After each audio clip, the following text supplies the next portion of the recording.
wa tilawatil qur'anil karim wa salaati wa zikri wal i'tikaaf nee na yonent bi sallallahu alayhi wa sallam nag jekk ku tabe la woon waaye nag doon na gën a tabe ci weeru koor daana ci gën a baril ay saraxeem daana ci gën a baril ak rafetalam ci jëflante daana ci gën a baril lu muy jàng alquran waaye daana ci gën a baril lu muy tudd yàlla waaye daana wéet ca jàkk ji defil i'tikaaf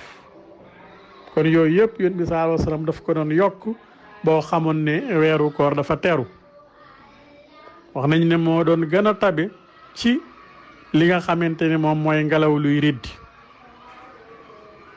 doon na jokk itam bëccëg gi ak guddi gi yëpp di ko jaamu yàlla nga xam ne day tàmbali ci bëccëg gi di ko jaamu yàlla di ko wéetal yàlla di ko deeyaaleek yàlla ba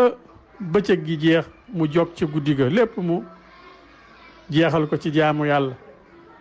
waaye nag ci yërmandey lislaam ak jàppandalam tax na buñ ko ca bëggoon a roy dafay wax ne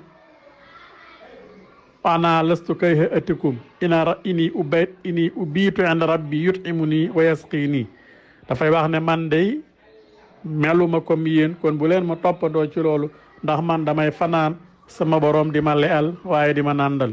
hadis boobu muttafaqun alayhi borom xam-xam yépp dëppoo nañ ci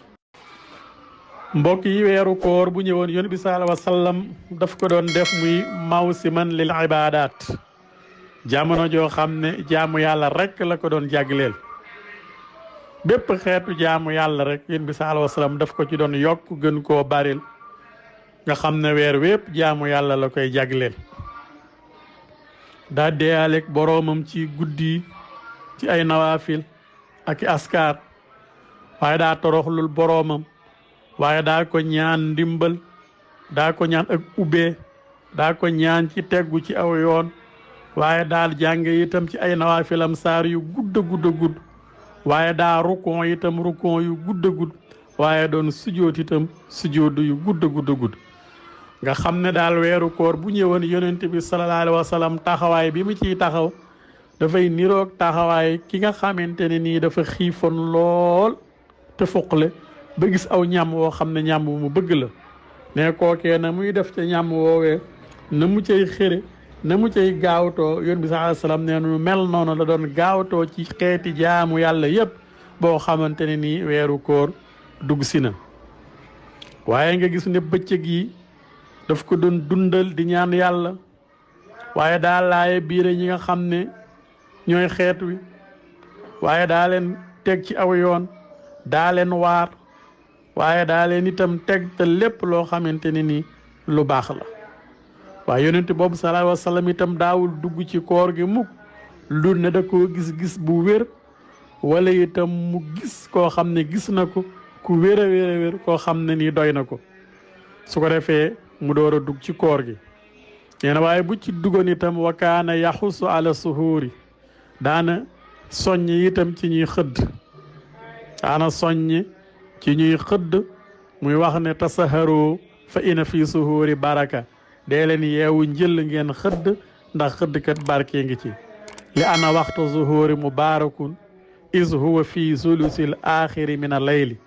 ndax waxtu xëdd dafa nekk waxtu wi nga xam ne mooy ñetteelu xaaju guddi gi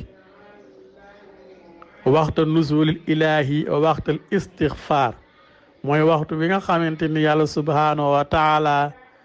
dafay déggulu ñi nga xam ne ñooy deeyaale waaye dafay déggulu ñiy ñaan tey laaj waxtu woowu moo tax yonent bi sallallahu alayhi wasallam bëgg ku jóg ci waxtu woowu xëdd waaye def ay nawaafil waaye ñaan yàlla suñu borom subhanahu wa taala xam nga ne yàlla moo wax ci waxtu woowu wa bil azhaari hum yastaxfiruun am feneen fu mu wax ne wal mustaxfirina bil azhaar ñi nga xamante ne nii bu njël jotee dañuy jóg di jéglu yàlla ak ñiy jéglu yàlla ci njël ñu ñëpp nee na ñoo di jaamu yàlla yi dëgg kon moo taxoon yonent bi sallallahu alayhi wa sallam daa